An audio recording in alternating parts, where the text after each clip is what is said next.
Listen to me closely. The British Empire didn't die. It just went broke. If you live in the UK right now, I have some bad news. You are living in a theme park, a very expensive, cloudy theme park for American tourists. Let's look at the numbers. They don't have feelings. They don't care about your culture or your history. They only care about your wallet. Right now, in 2026, the average American is effectively 40% richer than the average Brit. Let that sink in. The poorest state in America, Mississippi, is now richer per capita than the United Kingdom. Mississippi. If the UK became the 51st American state, it would be the second poorest, fighting for scraps with West Virginia. Let's talk about your job. Say you are a senior software engineer. You're smart. You code. You build the future. In London, you feel like a king making £70,000 a year. That's about $90,000. You think you've made it. Meanwhile, in Austin, Texas, or even a random suburb in Ohio, a guy with the exact same skills is making $180,000 base salary, plus stock options, plus a signing bonus. He's doing the same work, but he is buying a Tesla with his bonus while you are calculating if you can afford to turn on the heating this winter.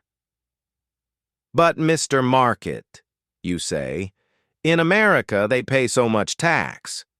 False. In the UK, once you hit £50,000, which is barely a middle-class salary in London, the government takes 40% of every extra penny you earn. 40%. And don't forget national insurance, and council tax, and VAT on everything you buy.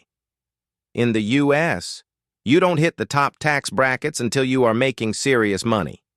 The American system is designed to make you rich. The British system is designed to keep you comfortable and poor. So, Part 1. Conclusion: if you want to build wealth, the UK is a trap. It's a low-wage economy disguised as a first-world country. Now let's talk about where you sleep. Americans complain about housing prices. I get it. But Americans have no idea what small means. In the UK, the average new-build house is 76 square meters. In the US, it's over 200 square meters. Americans have walk-in closets bigger than a London bedroom. Let's go shopping with $600,000. In Houston or Atlanta, you get a 4-bedroom detached house with a double garage, a backyard, and maybe a pool. In London, for $600,000, you get a 1-bedroom flat in Zone 3, and it's leasehold, which means you don't even really own it. You just rent it for 99 years from some duke who owns the land. Here comes the biggest argument. But Mr. Market, we have the NHS. It's free. Is it? Nothing in life is free. You pay for it with that massive tax bill I mentioned in Part 1. And what do you get for your money? A waiting list. Right now, over 7 million people in the UK are waiting for treatment. Need to see a specialist? Wait 18 weeks. Need an ambulance? Good luck. In the US, yes. The system is brutal if you are poor. But we are talking about you, an ambitious professional. You have insurance through your job. If you snap your knee in New York, you get an MRI tomorrow. In London, you get a paracetamol and a spot in the queue. Gas prices, double in the UK. Electricity, triple. Food? Actually, okay. I'll give the UK a point here. Your groceries are cheaper. But who cares if bread is cheap when you can't afford a house to eat it in? But wait, it gets worse. Let's talk about the simple act of existing. In America, energy is cheap. You turn on the AC in the summer. You turn on the heat in the winter. You don't think about it. In the UK, energy is not a utility. It is a luxury good. Europe destroyed its own energy sector. Now millions of Brits sit in 15-degree apartments wearing 2 sweaters because turning on the heater costs a fortune. And don't even think about driving. In Texas or Florida, a car is freedom. Gas is $3 a gallon. You go where you want. In the UK, owning a car is treated like a crime. Gas is nearly $8 a gallon. And if you drive into a city, cameras are everywhere. ULEZ charges, congestion charges, parking fines. The government is actively trying to force you onto a bus next to someone coughing on your neck. Even buying a phone is a scam. An iPhone Pro in New York costs $999. In London, it costs £999. Do the math. That is almost $1,300.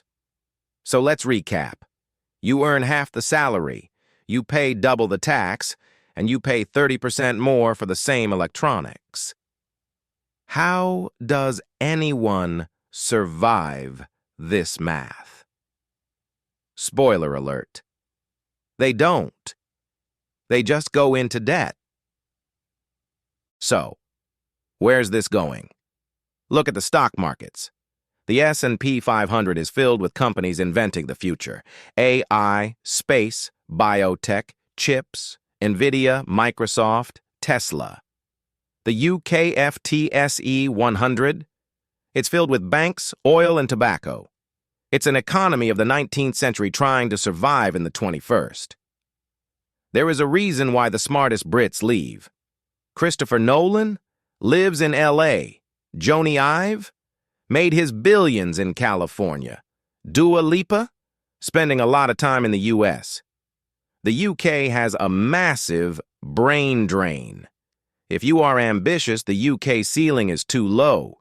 You hit your head on it by the time you are 30. In the US, the ceiling doesn't exist. People will tell you, but the UK has better work-life balance. We have pubs. We have walkable cities. Sure, if your dream is to work 37 hours a week, drink warm beer, and retire with a mediocre pension, the UK is lovely. It's a great place to retire. It's a great place to be a tourist. It is a wonderful museum. But you? You are watching this channel because you want to win. You want financial freedom. You want assets. Here is the cold, hard truth. The American dream is getting harder, yes, but the British dream is already dead. If you want to walk to the pub, choose the UK. If you want to drive a Ferrari to your paid-off mansion, choose the US. The choice is yours. But don't say I didn't warn you. Subscribe to the channel if you want to escape the Matrix. And comment below, would you rather be poor in London or rich in Texas? I'll see you in the comments.